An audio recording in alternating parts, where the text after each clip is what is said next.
নৱগঠিত অসম চৰকাৰৰ ডক্টৰ হিমন্ত বিশ্ব শৰ্মা ডাঙৰীয়াৰ মুখ্যমন্ত্ৰী তেখেতৰ নেতৃত্বত যিখন নৱগঠিত চৰকাৰ, এই চৰকাৰখনলৈ আমি পোনতে অভিনন্দন জনাইছোঁ। আৰু এই চৰকাৰখনৰ প্ৰথমখন কেবিনেট বৈঠক হৈছিলে 6 জুনত। এই 6 জুনতে কেন্দ্ৰীয় চৰকাৰে যি ধৰণে কেন্দ্ৰীয় কৰ্মচাৰীসকলৰ বাবে 2% মৰগীয়া বানচ ঘোষণা কৰিছিল আৰু অসম চৰকাৰেও 2% মৰগীয়া বানচ ঘোষণা কৰিছে, আমি ধন্যবাদ জনাইছোঁ।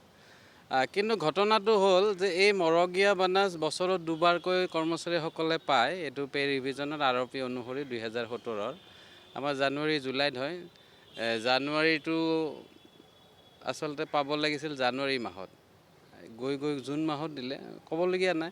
কিন্তু এই যিটো বকেয়া, এই বকেয়াৰ এই নিৰ্দেশনাটোত কোনো ধৰণৰ উল্লেখ নাই। আৰু এই উল্লেখ নথকাৰ কাৰণে সৰ্বস্তৰৰ কৰ্মচাৰী সমাজে এই কথাটোত অকণমান বিশৃংখলতা হৈছে বা সকলোৰে মনত এটা খোকোজা হৈছে যে ঘটনাটো কিয় এনেকুৱা হ'ল। গতিকে আমি সদৌ অসম কৰ্মচাৰী পৰিষদেও বিশ্বাসী যে এনেকুৱা হয়তো ক'ৰবাত কিবা ক্লেৰিকেল এৰৰৰ কাৰণেই হ'ব পাৰে বুলি আমি বিশ্বাসী। এনেকুৱা এখন দক্ষ মাননীয় মুখ্যমন্ত্ৰীৰ নেতৃত্বত নিশ্চিতভাৱে এই ধৰণৰ ভুল এটা হ'ব বুলি আমাৰ বিশ্বাস নহয়। কিন্তু আমি আশাবাদী যে এই যি এৰৰ বা এই যি ভুল হৈছে এই নিৰ্দেশনাটোত, এইটো সংশোধন কৰি অসম চৰকাৰৰ সৰ্বস্তৰৰ কৰ্মচাৰীসকলক 1 জানুৱাৰীৰ পৰা এই ডিয়াৰনেছ এলাউন্সৰ যি ব্যৱস্থা, এই ব্যৱস্থাটো কাৰ্যকৰী কৰিব লাগে। আৰু জানুৱাৰী মাহৰ পৰা মে' মাহলৈকে এই 5 মাহৰ যি বকেয়া, এই বকেয়াটো এটা কিস্তিত আদায় দিব লাগে। কাৰণ কি এই বকেয়াসমূহ বহুত নাপাওঁ। ইয়াৰ আগতো হৈছে যে যোৱা বছৰ যিটো অক্টোবৰ মাহত দিছে যে 3টা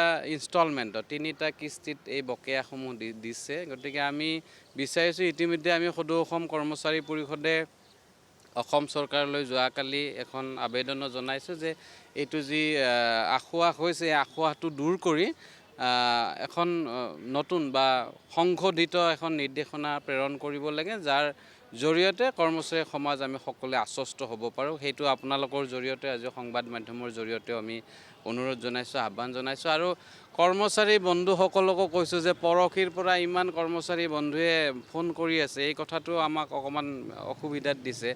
এই ব্যৱস্থাৱলীৰ বিৰুদ্ধে বা সপক্ষে কথা নাই, কাৰণ কিয় চৰকাৰৰ ক'ৰবাত হয়তো এইটো দিয়া নাই, আমি দিয়াৰ কাৰণে দাবী জনাইছোঁ। কিন্তু অনবৰত ফোন কৰি থাকি আমাৰো অশান্তি, আমিও সকলোৱে কৰিব লাগিব। আৰু মুকলিভাৱে কৈছোঁ যে যি মৰগীয়া বানচ, এই মৰগীয়া বানচ 1 জানুৱাৰীৰ পৰা কাৰ্যকৰী কৰি এই 5 মাহৰ যি বকেয়া এটা কিস্তিত, ছিংগল কিস্তি এটাত আদায় দিব লাগে। তাৰ বাবে আমি অসম চৰকাৰলৈ অনুৰোধ জনাইছোঁ, আহ্বান জনাইছোঁ, দাবী জনাইছোঁ।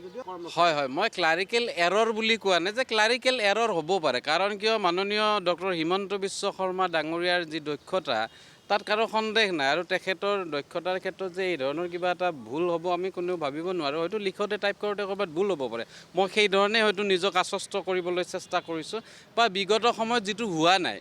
কাৰণ কি দুবাৰকৈ দিয়ে চৰকাৰে কৰ্মচাৰীসকলক, জানুৱাৰীত আৰু জুলাইত। কেতিয়াবা আমাৰ সৰহ সংখ্যকে জানুৱাৰীৰ ডিএটো মানে এপ্ৰিল মাহত দিয়ে, বহাগ মাহত দিয়ে, তেতিয়া হয়তো 2-3 মাহৰ এৰিয়া পায় 2-4 হাজাৰ টকা আমি পাওঁ কাপোৰ কানি কিনিবলৈ, বহাগ বিহুৰ সময়ত সুবিধা হয়। আৰু জুলাইটো দেৰি হয়, কি দেৰি নহয়, এইটো দিয়া হয় যে দুৰ্গা পূজাৰ আগে দিয়ে, হয়তো আমি কাপোৰ কানি কিনিবলৈ 2-4 হাজাৰ টকা সকাহ হয়। কিন্তু এতিয়া এটা ইনষ্টলমেণ্টতে দিয়ে। কিন্তু বিগত সময়ত বিভিন্ন অসুবিধাৰ কাৰণে হয়তো ইনষ্টলমেণ্ট 3টাত কৰিছে। আৰু বিগত সময়ত যি ইনষ্টলমেণ্ট, সেই ইনষ্টলমেণ্টতো আমি 1% দিয়ে, মানে 1%, 0.1% আমি লুজাৰ হৈছোঁ। 3টা ইনষ্টলমেণ্টত দিলে মানে কি 3 ভাগ হ'ল, 33, 99 হ'ল। 99 হ'লে 100টো নহ'ল, এই 0.1টো আমি লুজাৰ হৈ থাকিলোঁ। সেই কথাটোও কৈছোঁ। তথাপিতো আমি এৰি দিয়া নাই, কিন্তু এই কথাটোতো ক'ৰবাত ৰৈ গৈছে, আমি বঞ্চিত হৈছোঁ। গতিকে এইবাৰ অন্ততঃ কিস্তি হিচাপত নকৰি এই যি মৰগীয় বানচ 1 জানুৱাৰীৰ পৰা অতি শীঘ্ৰে এই পুনৰ প্ৰকাশ কৰিব লাগে এই নিৰ্দেশনা, আৰু 1 জানুৱাৰীৰ পৰা দিব লাগে। আৰু যিটো এৰিয়াৰ, এই এৰিয়াটো এটা কিস্তিত দিব লাগে, আমি সেইটোৱে অনুৰোধ জনাইছোঁ। নিশ্চিতভাৱে আশাবাদী। এইকাৰণে মই কৈছোঁ যে নিৰ্দেশনাটো ওলাইছে, পুনৰ ওলাব পাৰে, সেইটোত সংশোধিত ৰূপত ওলাব পাৰে।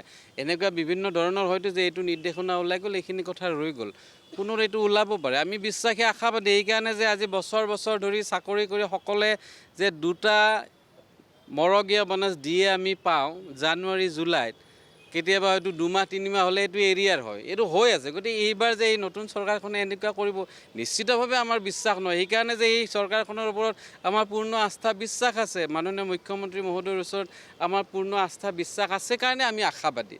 আৰু আমি আশাবাদী যে অতি শীঘ্ৰে দিব। আমি সেইবাবেই কৈছোঁ যে জুন মাহ শেষ নহওঁতে এই দৰমহাৰ বিল প্ৰস্তুতকৰণ প্ৰক্ৰিয়া আৰম্ভ নহওঁতে এই সংশোধিত ৰূপত এই নিৰ্দেশনাটো ওলাব লাগে, যাতে আমি সৰ্বস্তৰৰ কৰ্মচাৰী আশ্বস্ত হ'ব পাৰোঁ আৰু আমাৰ প্ৰাপ্যখিনি আমি আদায় ল'বলৈ সক্ষম হ'ব পাৰোঁ, তাৰ বাবে অনুৰোধ জনাইছোঁ।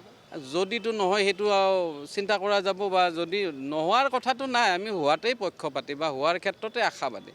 আৰু নহয় যদি আমিতো দাবী জনাবই লাগিব, আমিতো আৰু যুদ্ধ কৰিব নোৱাৰোঁ। আমি কৰ্মচাৰী যিহেতুকে আমি গণ্ডিত থাকি চৰকাৰী নীতিৰ ভিতৰত থাকি আমি দাবী জনাই থাকিম আৰু দাবী জনাব লাগিব, আৰু প্ৰয়োজন সাপেক্ষে সেইটো প্ৰতিবাদ হ'ব।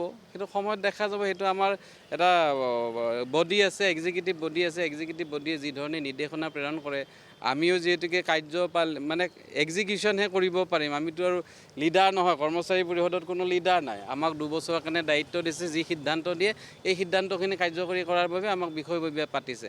আৰু এই আমাৰ জেনেৰেল হাউচ বা কাৰ্যনিৰ্বাহকে অনাগত দিনত এই ক্ষেত্ৰত যদি কিবা নিগেটিভ বিয়োগাত্মক কথা হয়, নিশ্চয় পৰামৰ্শ দিব, আমি সেই ধৰণে অগ্ৰসৰ হ'ম।